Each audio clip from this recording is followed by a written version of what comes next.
Fl-aħħar 9 snin is-servizz pubbliku implementa 1250 miżura maħsubin biex tonqos il-burokrazija. Minn dawn, is-sena l-oħra twettqu 186 miżura li jfisser xejn inqas minn 83% tal-miżuri li kienu maħsubin għal dik is-sena. Dan tħabbar waqt konferenza tal-aħbarijiet indirizzata mis-Segretarju Permanenti Ewlieni Mario Kutajjar meta ta' bidu għal-ġimgħa s-servizz pubbliku li matula ser titnieda l-istrateġija għal 5 snin li ġejjin. Fil-fatt matul din il-ġimgħa ser jitħabbru 45 miżura ġdida. Is-Sur Kutajjar qal li issa minn strateġija fokata fuq it-tiġdid, is-servizz pubbliku ser jgħaddi għal strateġija li ssaħħaħ is-servizz.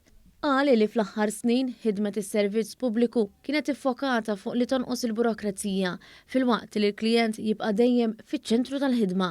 Għalhekk issa jmiss servizz ta' eċċellenza mibni fuq 3 pilastri: il-kwalità, is-servizz innifsu u l-kontabilità. Fl-istess konferenza tnediet ukoll it-tielet edizzjoni tal-pubblikazzjoni Ħidma tas Servizz Pubbliku li fiha hemm rendikont tal-ħidma li saret fl-aħħar 12 xahar. Fost it-tarif li toffri din il-pubblikazzjoni hemm li s-sena li għaddiet ġie simplifikat is-servizz tal-ECG li jaffettwa mal-150 pazjent kuljum. Barra minn hekk infetħu numru ta' bereġ f'diversi lokalitajiet fil-waqt li t-tiġdid tal-liċenzji tas-sewqan beda jingħata online. Kollox hemm mal-1500 servizz li qed jingħataw online u li huma aċċessibbli 24 siegħa kuljum. Uħud mis-servizzi fosthom dawk tas-saħħa qed jingħataw ukoll fil-komunitajiet. Illum il-ġurnata għandna servizz pubbliku li tista' taċċessaħ minn kullum kien. Niġu l-ewwel fl-Ewropa fejn jidħol il-government jiġifieri s-servizzi tal-gvern online. Tista' ssib is-servizz pubbliku ma' ġembek, allura biddilna anke l-kunċett ta' kif jingħata s-servizz pubbliku.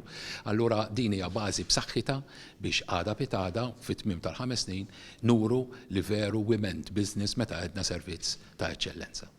Fl-istess pubblikazzjoni hemm rendikont li spjega kif is-sena li għaddiet is-servizz pubbliku implementa 90% ta' rakkomandazzjonijiet tal-Uffiċċju Nazzjonali tal-Verifika l-NAO u 98% tal-każijiet magħluqa mill-Ombudsman juru illi s-servizz pubbliku aġixxa b'mod korrett.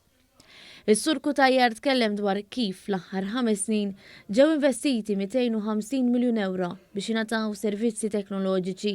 Dan fil-waqt li kompla sar l-investiment fin-nies.